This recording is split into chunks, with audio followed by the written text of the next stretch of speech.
Hey guys, welcome back to another episode of the VFX Nomads podcast. We're back now to answer some of your audience questions, and we have a bunch to go through. We don't have the names or anything of everybody. We just got to gather it all on a big list, so we're just gonna go through some of them and discuss our thoughts. So we have a question here, and it is: for the soups and the leads, how do you stop bad habits coming through into the studio from the new people joining? It's easier to start juniors on the neat and correct path. When it comes to people coming in and out, it's harder to correct. Any tips? You guys have any thoughts on that? Well, I know Adrian was saying he uses physical violence, but I don't know if that's always the answer. So He chokeholds them. Yeah. I just said threats and blackmail. No. I don't know, actually. I think that's always a tricky one, right? Because sometimes maybe you hire a bunch of freelancers on the end of a project with 1 month to go, and maybe you don't care so much how the shot gets done. So maybe you don't care as much, but how would you do it? I guess there's a balance as well between you want to kind of take on the best ideas, right? The new people that come in. So there's parts of that as well. I think there's maybe, I mean, to be honest with you, if the artist is like a senior, then you kind of hope that when they look at the templates for the show that are already being built, then maybe if they're behind on something, so they kind of learn naturally, right? So I think it's like a slower thing. If someone's been at a company for a while, they should slowly pick up the good habits, right, from the other people. Yeah, it's kind of a twofold question. It's like, first you have to find out that they're actually something has gone horribly wrong, and usually you're not like prying around their scripts like on a daily basis or something. So maybe you'll see something's going wrong, and then one day there'll be a problem, and you'll go in and be like, oh no, there's a gigantic bounding box or some tool that is destroying the render farm, and some catastrophic error has happened. And then I guess you just pull them aside and first you probably explain to them why it is that you think that this is causing a problem. And then it's probably also really important to then announce that on the group. If we're all working remotely, there's a group chat or something. You want to summarize the thing, like, please don't you do this, or please don't do that.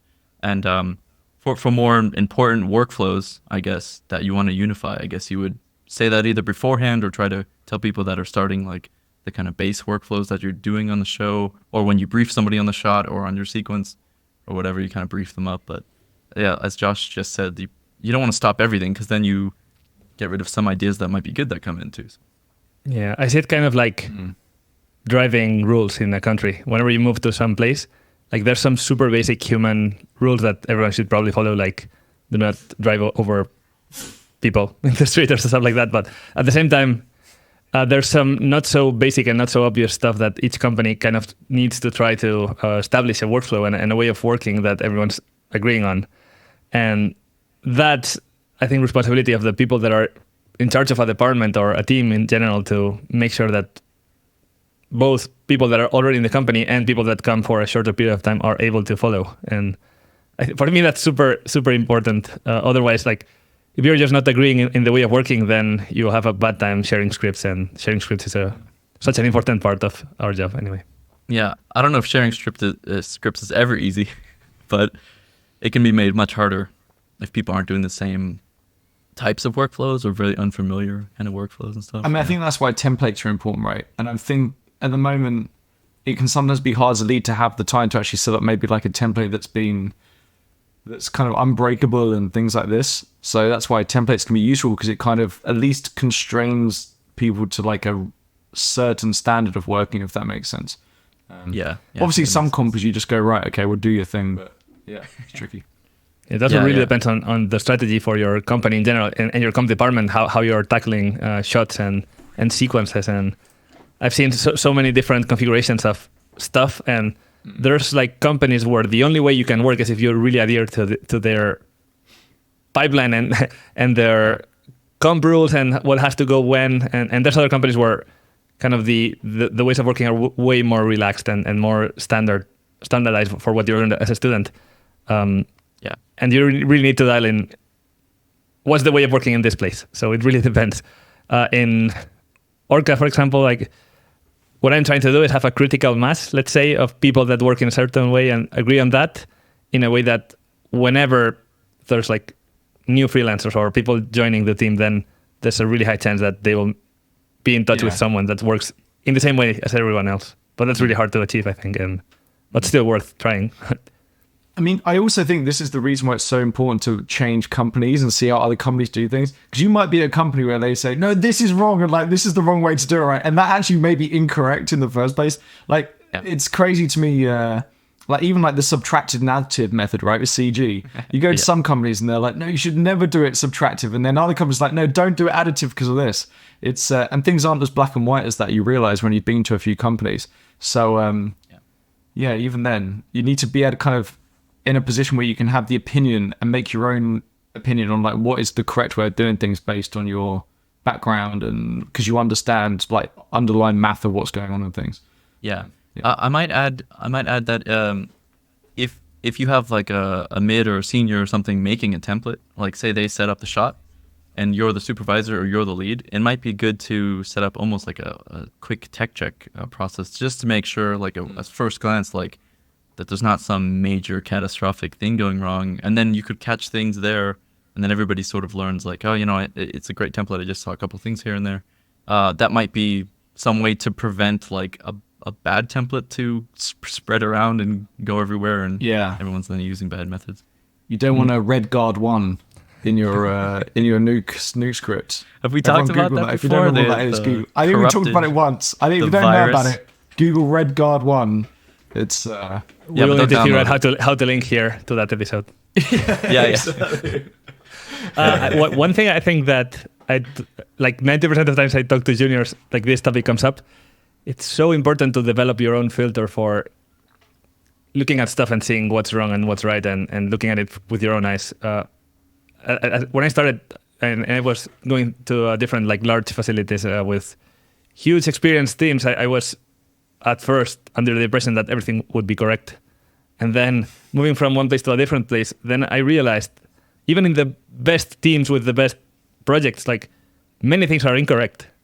And when you move, you see like, oh, this is incorrect, but that was correct before. And like, that's pretty funny that each place has their own things that they do amazingly and no one else knows about it for some reason, even though we have so much movement between companies. Yeah. But at the same time, there's incorrect stuff everywhere. And it took me like quite a few years to realize that. And that's why it's so important to actually question your notes, you know. Yeah, something also maybe to mention is along with this kind of, if you're finding bugs or you're finding things, is just try to educate. You shouldn't just be taking someone's template, for example, then finding stuff, fixing it, and never telling them, right? So you should encourage in your own company, however big or small, like that you're always trying to let people see what you're seeing and get the flags, as you just said, Adrian, like develop that skill of kind of intuition of when things are kind of going wrong or something like that, you know. And fixing a template might not be a good idea, because then you might break continuity. You might introduce stuff that is not documented, and that's actually dangerous. So whenever you're working over a template or something that's meant to be replicated, please tell whoever did that about your changes. That's a good one. Just out of a really bad experience I had. Definitely. Let's get another one. Does anybody have one that they want to go for? Well, we got. If our industry implodes, have you thought about other jobs your comp skills carry over into? So that could be an interesting one. Do our comp skills transfer over to anything? I don't know. I was thinking. I mean, probably. Hard to think about. Adrian, have you thought about it? So, for me, I think comp. So basically, rephrasing it. What skills do you need in order to comp correctly? That's how I phrase it. And for me, learning to comp is learning a lot about reality in general. You have to learn just a bit of so many things in order to be able to replicate basically anything. So I think that's probably how I would approach the answer. Like we know a lot about many things, and we know how to create systems that replicate things. And I think there's many, many jobs that can benefit from that. But it really depends on each person's profile. Yeah. I think it's easier to answer the technical side. I think it really follows along with coding. If you're a more technically minded person, just how the scripts are set up and kind of the types of problem solving you might be doing. As far as creative, it's a little bit more difficult to answer because, I don't know how many jobs creatively pay that well, but if you know a lot about cameras, maybe you'd be going into photography or camera operator or something like that. More real world physical type things. Yeah. Also, why has our industry collapsed, and what other industries have collapsed, and what jobs are left? That's true. They might not exist either. I was trying to think of other industries where I could make things glow for money, but I can't think of anything. So I'd be fucked. I mean, I guess actually, I'll ask you guys a different question. If it was nothing to do with our jobs, what would you get into, you think? Like for me, I think I would have liked to go into like watchmaking or something, right? Because it's kind of like creative, a bit technical, and I like playing around. Like I do a fair bit of that anyway myself, like with like movements and things, because it kind of balances those two things that we kind of do in comp. And you see some VFX artists get into like cooking a lot, and they really like the technical and the creative part of cooking. I've seen a few VFX suits and things do that, like Giacomo with his chocolate. So what would you do, Adrian and Tony? What would be your things? Parkour professional. You go first. Oh man, I feel like at a younger part of my life, I was really into like model sculpting. Like I used to make like model airplanes and stuff and try to paint them. I was always really bad at painting them, but I was pretty good at like putting the little pieces together. And I used to watch like the behind the scenes of Indiana Jones, where they made like the what was it, the stop motion cart in Temple of Doom. And I was like, oh man, maybe when I grow up and be a VFX, it'll be more like miniatures. I always thought that was pretty cool. I don't know if that would ever translate to a type of job or anything, but I always thought like that would be kind of a cool hobby to turn into a career. What about you? For me, I think if a good salary is guaranteed, I would probably start my own Michelin guide and be a judge.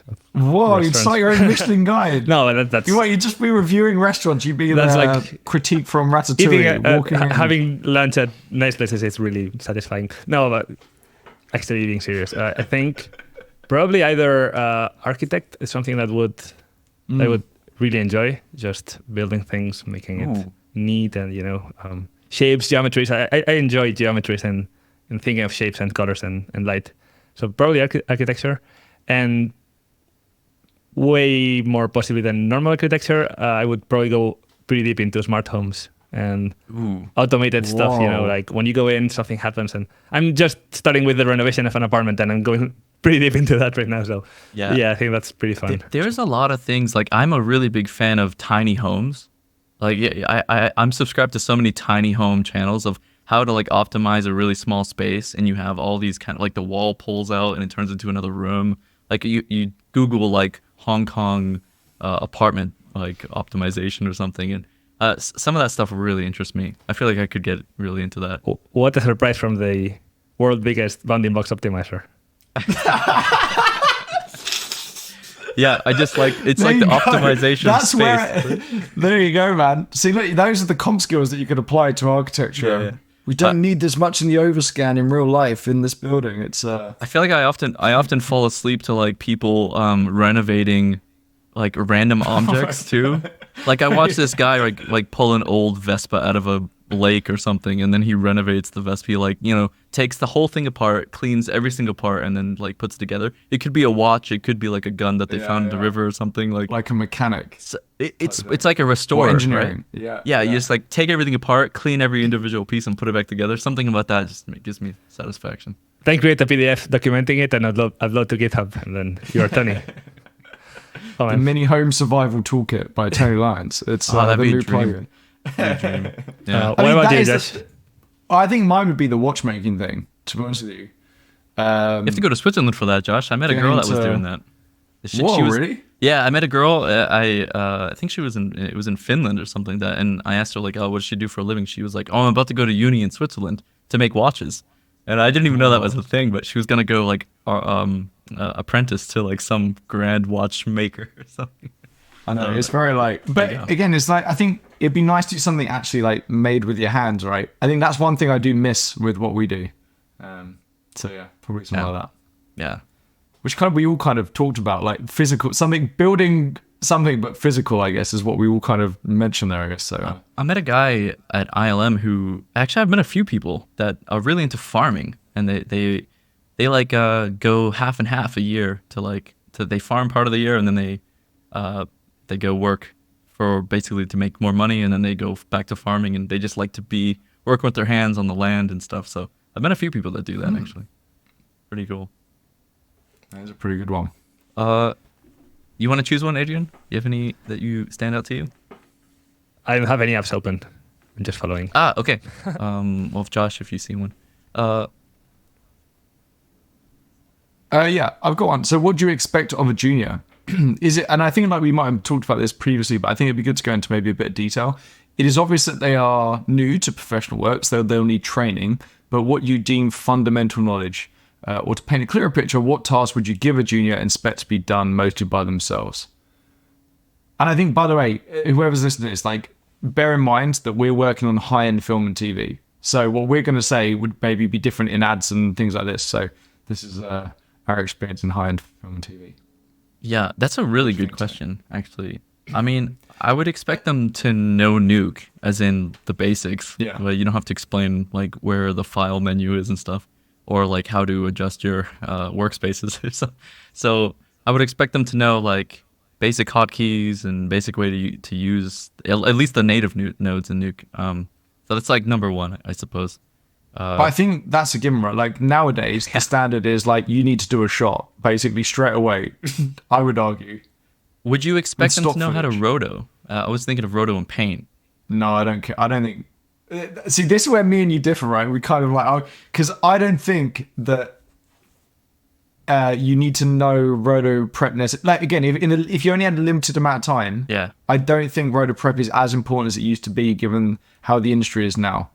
So I personally, if ILP were hiring a junior comper, I would want to see their comp skills because they're going to be given a comp shot, not a roto prep shot. Yeah.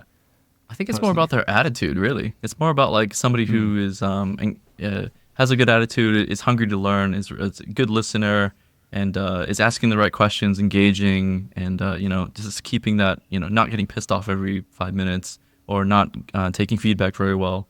So I think it's more of these soft skills actually that are probably more important. That you can see that this is a person who is going to be malleable and going to learn better workflows as time goes on. Because really, it's like you're an investment hole. Basically, it's like, are you worth investing time into?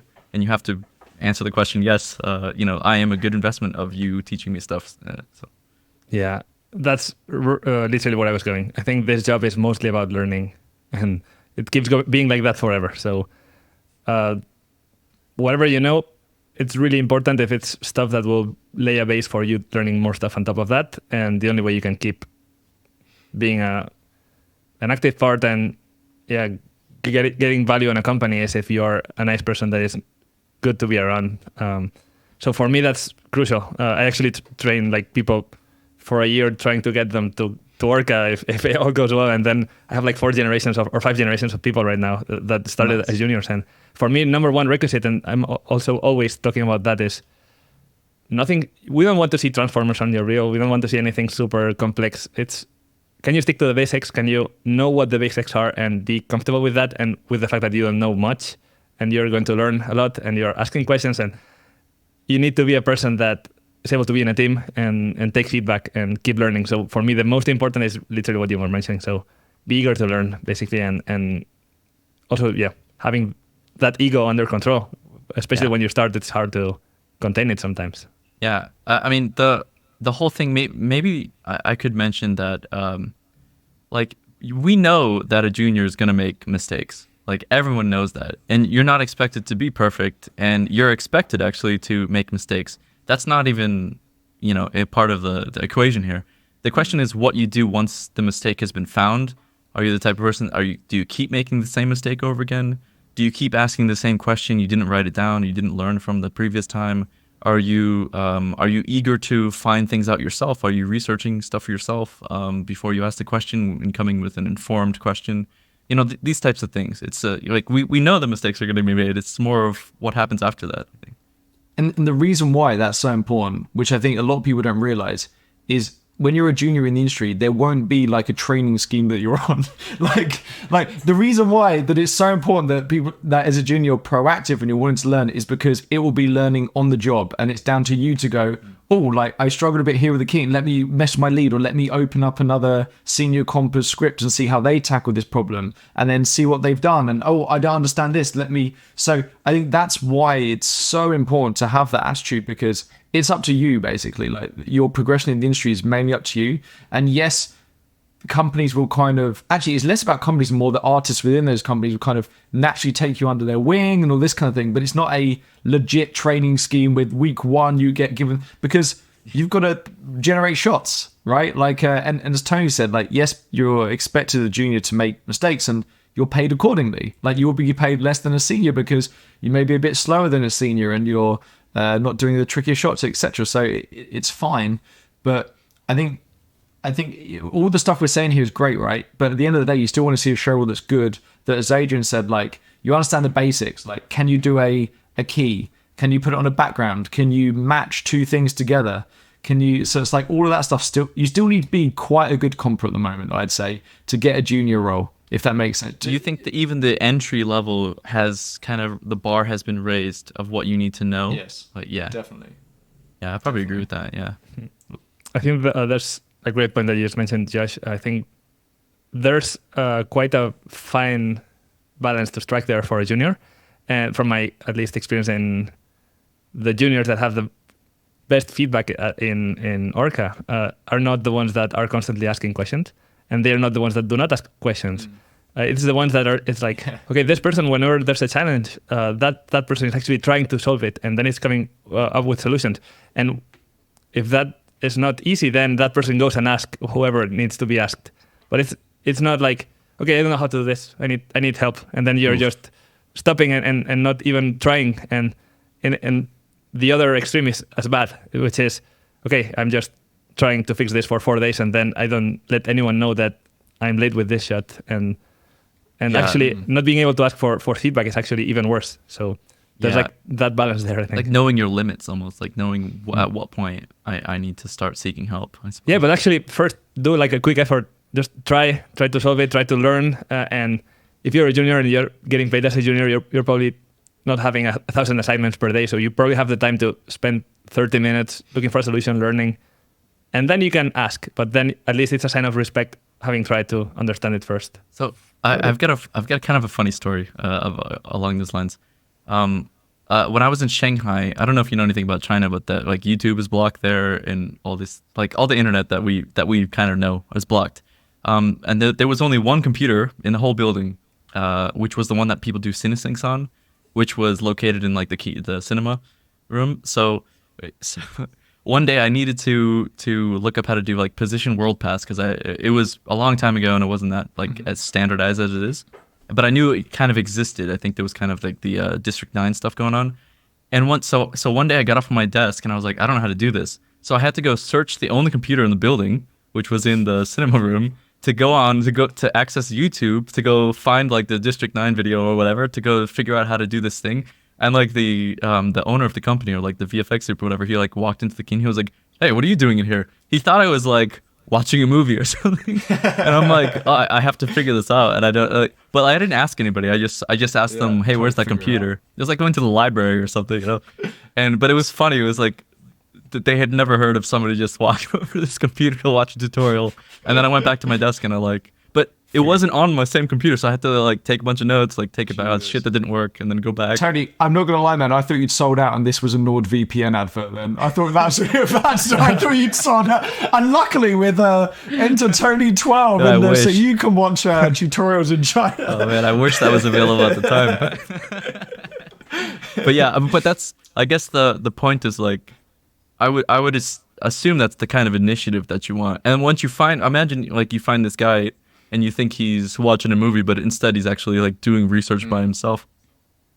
You'd probably be like, well, that's the kind of junior that you want. Somebody has initiative or something. I mean, for me personally, what I was trying to get my juniors to, including like, it'd be great if juniors did it more, is I want to see what you did that went wrong. Because then I can understand how you think. Like if you're trying to solve this problem in this way and it didn't work, that's more useful for me to know, right? Because if I just give you the solution, then I haven't maybe changed the way you think. But if I can see how the things you've tried that are wrong, then I can go like, okay, here's why they are wrong. And now we're not just solving that one small issue, we're solving a huge thing that is maybe like more fundamental than that, right? That you maybe don't realize. So again, I think that's something as well. Like if someone's trying to help you, they don't know what you don't know.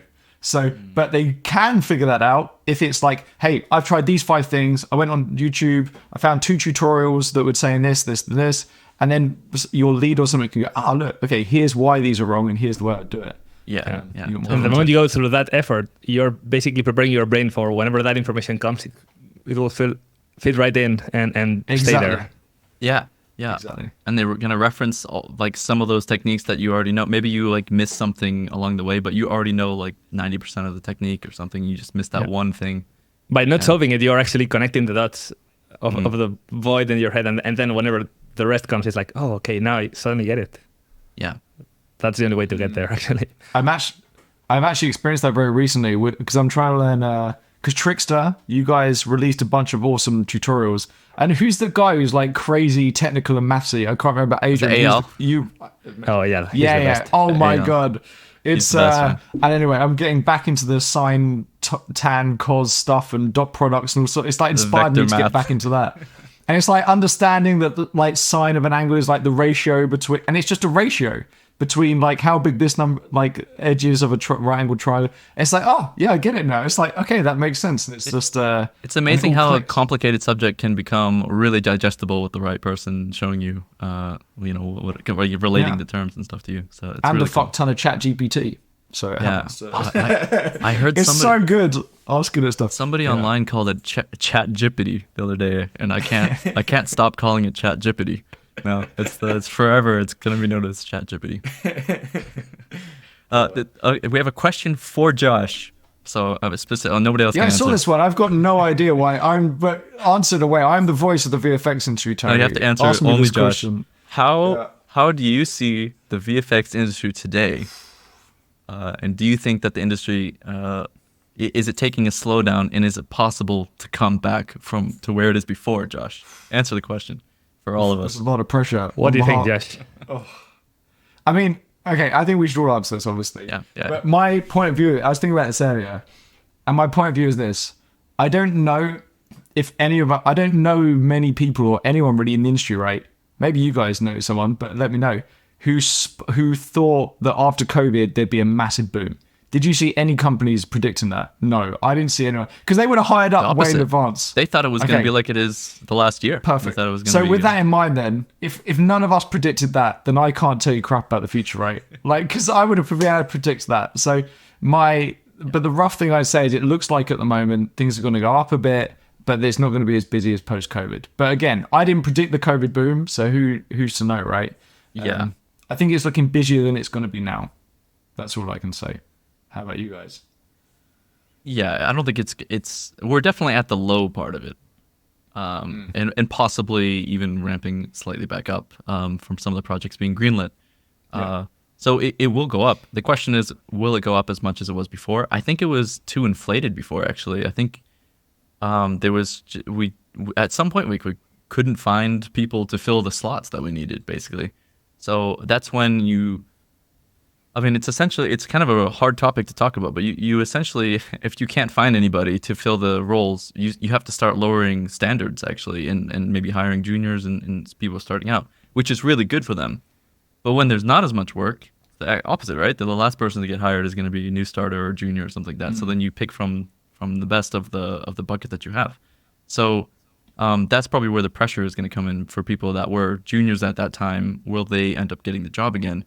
They probably won't get the first ones, but assuming that it bounces back enough, it should balance out and come back, to some extent. I mean, I guess just to be open with everyone, like what happened is after COVID, is companies, as Tony said, had to hire lots and lots of people that they maybe wouldn't have hired before when there wasn't such a boom. And what happened is standards went lower because of that, and some companies lost clients because of that. So those companies are now a bit more careful about hiring juniors because they lost clients and the standard went lower and the clients were kind of annoyed about it. So I think you're going to see when things, again, they're starting to pick up now, and you're already starting to see companies kind of being like, look, we only really want seniors. And it's because of that. It's because they're a bit more cautious this time of kind of allowing the standard to kind of drop, if that makes sense. And I remember speaking to someone at a company He was super high up at a company, and basically the client was paying per artist on a seat per day. So they were basically just incentivized to get artists on a seat on the show. That was it. That was their incentive. Check the box off. Exactly. So, and again, they kind of used that maybe a bit too much and this kind of stuff. So I think that's just like to give you the honest view, that kind of what happened, which is why it's going to be a bit trickier for juniors to get jobs because of that. I don't know, Adrian, totally. you're wrong. What do you think? Yeah, I think totally agree. I think the situation that happened a few years ago with post-COVID made companies, at least quite a few companies that I know, realize that might happen again. And I would think that companies will probably be a little bit more cautious about the amount of work they take in compared to the capacity that they have and how much they think they can grow. It felt like it was super easy to grow and hire people. If not, we're just paying more. But then everyone was in the same situation. So there was like no available artists suddenly. So I think now companies are taking more of a, okay, how much work can we actually take in? And that's kind of the baseline. Yeah, man, there's actually quite a few factors in this equation as well. I mean, two just off the top of the head. That was the first time that companies started to do remote work. So imagine it's like, I have an office space with this limited amount of desk. Oh, but now we went remote, and there's unlimited amount of spaces that we could just put another computer in the corner of the office, and then we have another artist, right? And so that was number one. It's like you could actually suddenly go beyond your physical capability of the capacity of the company. So that was like number one kind of thing that started happening. And number two was because everybody had jobs, they could start searching outside of their normal job market. So and also because of the remote. So normally you could only hire like in Germany, but now let's hire from Sweden or England or something. And this, I don't know how you feel, Josh or Adrian, but I don't know about if the remote is here to stay or not, or what the trend is, if people are starting to go back to the office or not. But depending on how that goes, if they want to start bringing people back to the office, that's another thing that would limit them. It's like, well, you have to first hire people around the company, and then you start hiring people from other areas. So even that's a factor. And I think each company's doing differently. How about Orca, Adrian? Are you like hybrid or are you fully remote, or what's your... We are hybrid. The thing about Orca is it was born right after the pandemic in the VFX part, especially. So basically everything has been set up fully online, cloud-based. So all the pipeline is cloud-based, and even the offices, they are just remote clients to the cloud infrastructure. So it's a bit of VR. All your offices are just in VR, right? Apple Pros. Yeah, almost. No, but it's still like very useful for us to have the offices. So we have offices in Gran Canaria and Madrid, and really small one might grow later in Barcelona. But we have artists, like I would say 80% of the company is remote from many different countries, mostly Europe. But yeah, we're mostly remote. But there's configurations such as juniors plus leads and stuff like that that really benefits from an office. And even some casual interactions, or what we were mentioning the other time, Josh, about the trips just for socializing and meeting each other. And for me, that's like, how do you say it? Like a high bandwidth connection between humans that allows for them working remotely and be through a compressed network, but still understand each other. That's kind of how I see it. Yeah. Decreasing the latency between human interaction. Is that how you see it, Adrian? Yeah, you get to meet each other, and suddenly you're able to understand like the nuances of conversations. But otherwise, you're just seeing a small face in a 2D screen, and then once the topic is over, then you're probably closing the call, and then you're just a chat, which is even worse. Yeah. I mean, I was in the office the other day and I need something UV'd, and I was like, why has Nuke got why can I not do this? And so I turned around to the 3D guy, I was like, please, can you just UV me this? I'll just buy you lunch. And he was like, yeah, sure. It's like, I just love that. Like, I just love that in the office. I really like this, like, not student project, but like this, like, we're just going to get this done and we'll figure it out between us. It's like, there's that camaraderie. And it's like so fun. I remember in Trickster, like suddenly Tony would turn around on the chair. I would see Tony. It's like, hey, what's up? What do you need? What can we talk together? Something. Yeah. That's I mean, great. I think remote is here to stay. Personally, like, I think reasons why we're getting told it's not possible for us because of NDAs and things. And then there were like rumors that clients will make you turn your webcam on while you're working, so that this kind of stuff. And who knows, maybe that will happen. But I'm not seeing it. Like, I think work's getting done, right? Like, and to be honest with you, even though there's obviously the strike happened and there's less work, companies are still nervous about pissing off the people that they want like to work there, right? Like they and there's been a few companies who have maybe gone, yep, we want everyone back, and then some artists have gone, no, we don't want to come back, and we'll leave if we had to come back because now we've moved out of that place. And they're like, oh crap, okay, well maybe you don't have to come back. So I think even though, which is kind of interesting, I guess, like even though the demand's not necessarily there for lots of VFX artists, there's still a bit of leverage for the VFX artists, if that makes sense. Yeah, so there's definitely leverage. Yeah, it's I think it's like its own union, but not a union. It's like it's kind of funny. Yeah, that's compounded with the newer generations or the people that have studied in the pandemic or just after the pandemic, that they suddenly started in this weird situation where there's work for everybody and you can really easily be hired and work remotely. I think the standard for some reason, like the standard for what you demand of a job has gotten pretty high for the newer generations, and I see so many people that suddenly are not basically I'm not moving to the office. I'm remote. That's the only thing I can accept in this moment, and it's kind of gotten more into the norm of many people. Yeah. It's benefiting these medium-sized companies though, isn't it? Because like the large ones, I feel like they're in this weird place where it's like, oh crap, we got this real estate which costing us a lot of money, so we kind of need to justify why we got it and this stuff. Whereas these medium ones are like, well, we had a small office and actually we need to hire another 50 people, so we can do it now without any overhead costs, right? And that's why in the boom and stuff, like they were doing kind of so well, I think, these medium-sized companies, because their overhead costs were way less and they could almost be as big a big company if they wanted to be. I mean, it's a bit strange. It almost seems like in the best interest of the companies to keep remote, even if it's hybrid or something, but to keep at least people happy enough to stay. Actually, I don't understand, unless there's some secret reason, the trend towards forcing people back in the office. If everything is going really well, people are doing 100%, like same amount of work and everything, and everybody's relatively happy and wants to do whatever they want to do. I actually don't understand what the trend, like why it trends towards that and not the other way around, which is to get rid of all the offices and have all your equipment in Amazon warehouse and work anywhere.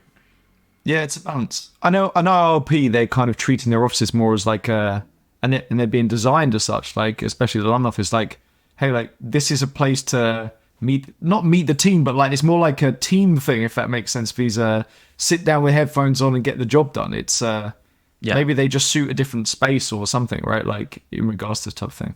Yeah, I can tell you about Orca. We didn't have an office in Madrid, and we had quite a few artists in Madrid, something like 30 or 40 just in Madrid. And it was the artists asking about the office, like, we really want to get together, and they were actually missing it, especially the ones with less experience. They had never been in an office, and they really wanted to get together and work. And now we have an office, and people are like hybrid. They are going like twice or 3 times a week, and I think they're really enjoying that time. And I'm trying to go like once a week, and I can really feel the benefit of being together sometimes. So again.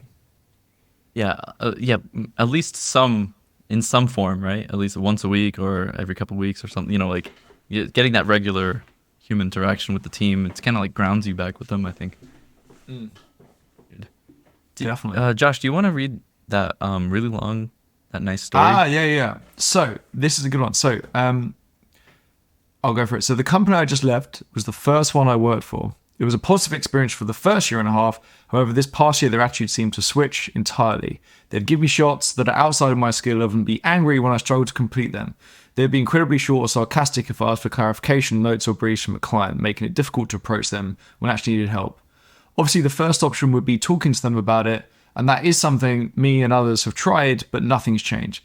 When I left, I reported them to HR department, a company of like 6 employees, so the HR was basically the company director, but I didn't hear anything about it other than we'll look into it. I understand this might not be common in larger, more established studios, but I'm worried this negative experience is going to affect how I approach dealing with conflicts going forward. Have you had to deal with difficult supervisors, and what solutions helped resolve the issues you faced? Oof.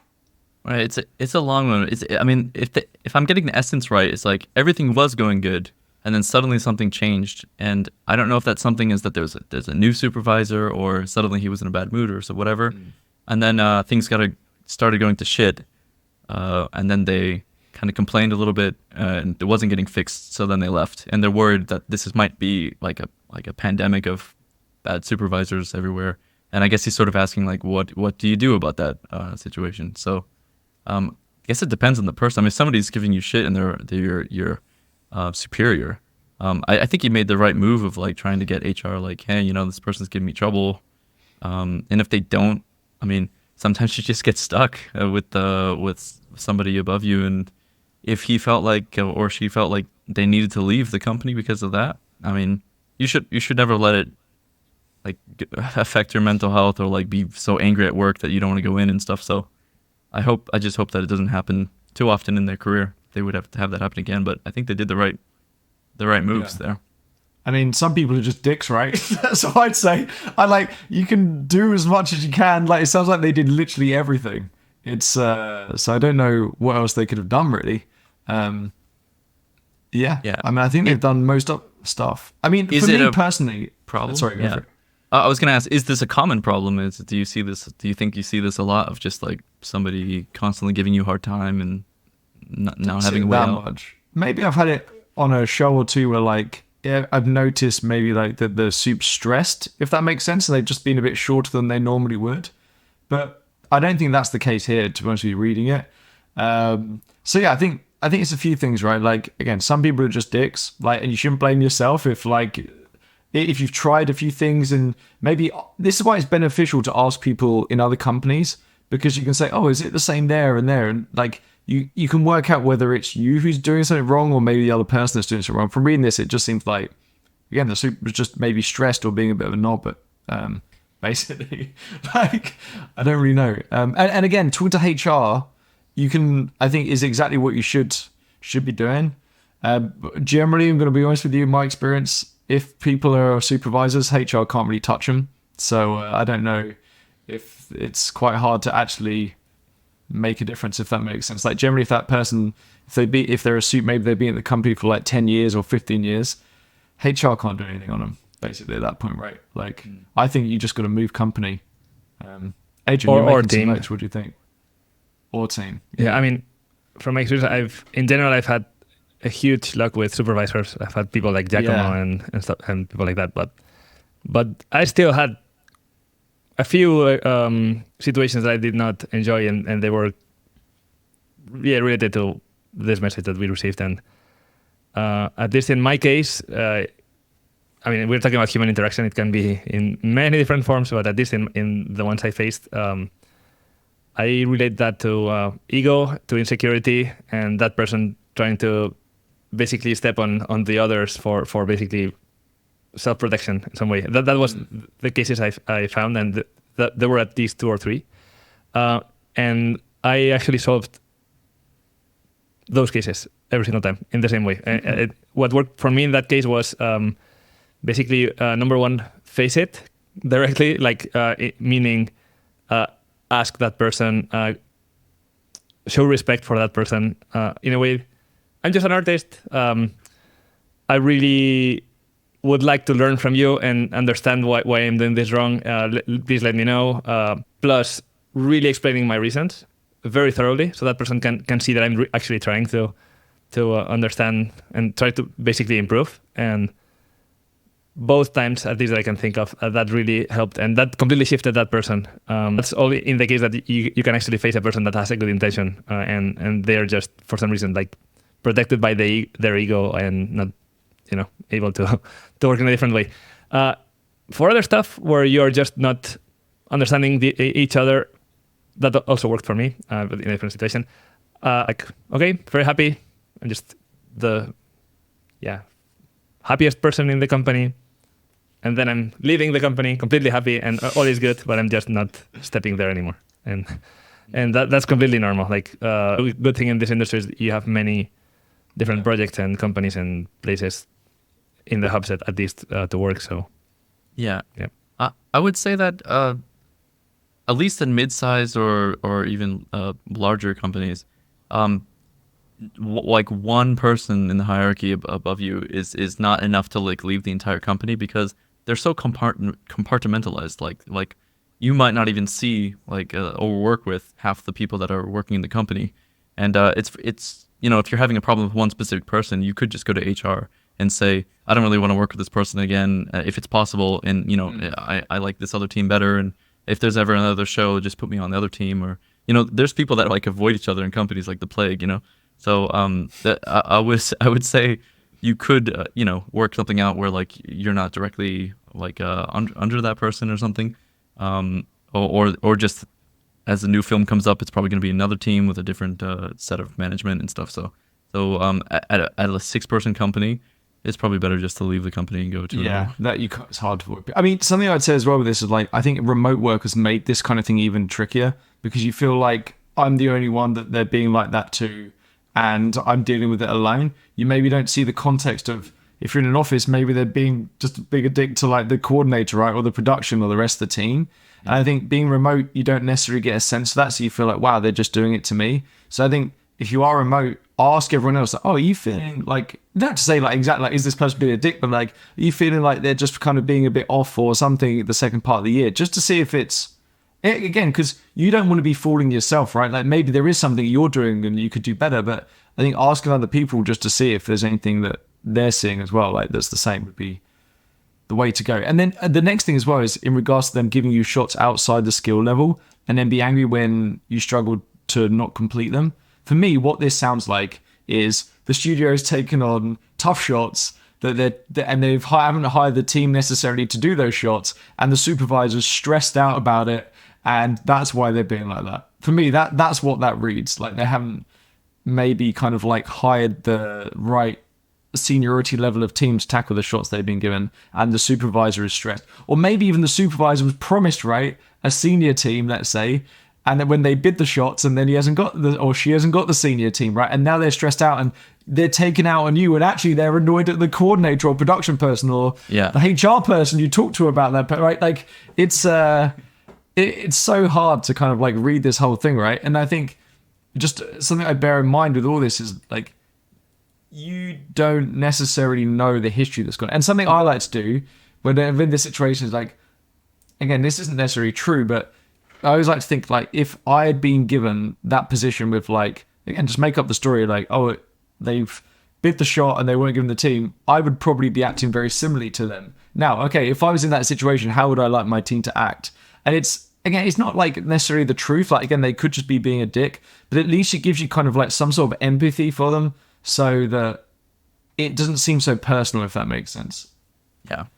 Yeah, it could be something going on in their own life, and maybe Exactly. just asking them, as Adrian said, like confronting them, not like aggressively, but just saying like, hey, I've noticed some language or some behavior here. Am I doing something wrong? Is everything okay with you? Like, are we good? Something like that. Just one more thing to add to the real stuff.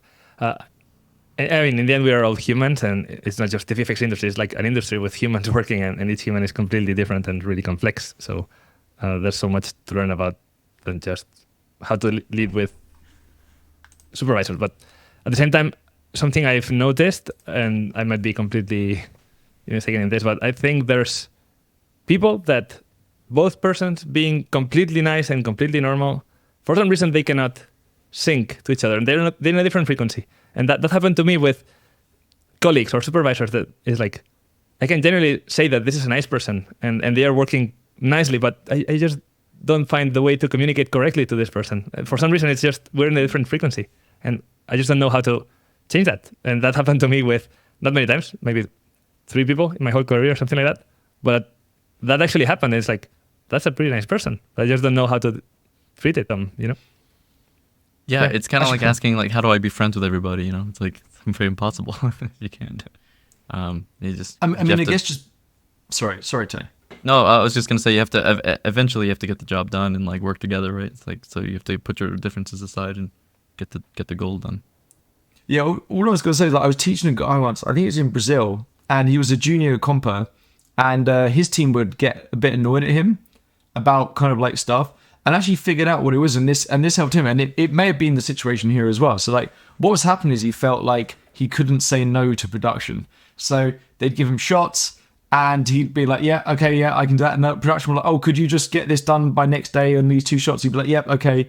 And he'd be doing overtime and all this stuff. And I kind of said to him, when we were part of training in Nuke as well. Unfortunately, part of the training sometimes is just all this weird soft skill stuff, right, as well. And like basically it was like, hey, like they will respect you way more if you just give them the truth. Like, I can't do this tomorrow, but it will be done for this time and this day, and actually I can get this shot done for here and this. And he found it so tricky to do and scary because like, but then I'll be saying no to production and I'll be telling them like what they don't want to hear and they'll fire me because I'm being a pain in the ass, right, and not doing. But actually I say no, like they'll respect you way more because now they can trust you with shots because you're honest and like you're going to say when stuff's actually due and they can actually schedule around that. And again, I don't know if this person was in that situation, but maybe what happened is they were giving out shots outside their skill level. They felt like they couldn't maybe voice that. And they couldn't say, oh, actually, look, I need another few days because I'm going to be honest with you, like, I'm not feeling super comfortable with this.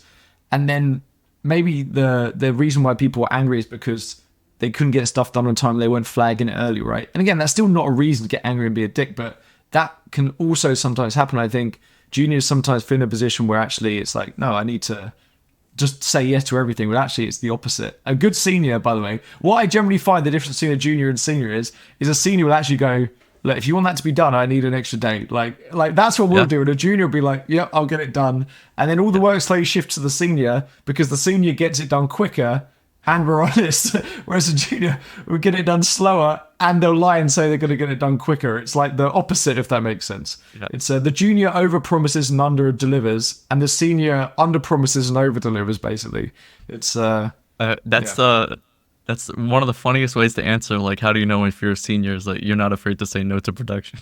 Yeah, that's exactly. it. Once you get to that moment, then you're a senior. Yeah. We're going to have tons of YouTube true, comments. Right? They're going to say, I followed Josh's advice and I got fired the next day. Yeah.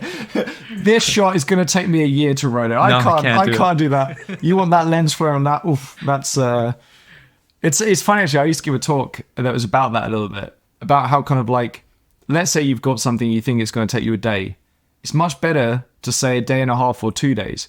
Because then if you do it in a day, now you look like a genius. Then, do you see what I mean? Whereas if you said like, I'll get it done in a day, you can only lose in that respect, right? Like you can either get it done on time or you end up being slower. So it's, yeah.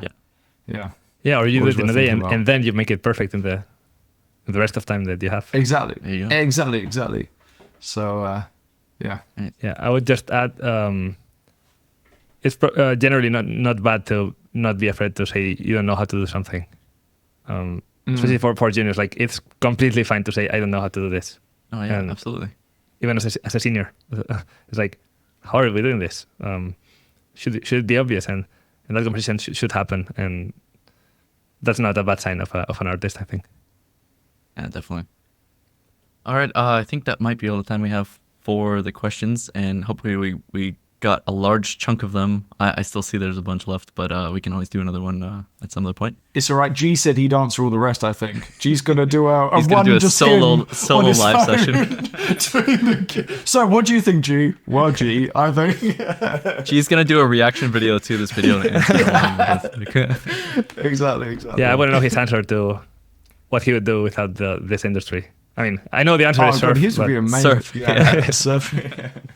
He could be a chef too. You could be Michelin tasting his restaurants. Oh my god, it's gonna happen, man. When we're all 60, we're gonna rip into G's restaurant. We're gonna review it. It's gonna be good. We're gonna surf to it and then review it. Yeah. Exactly.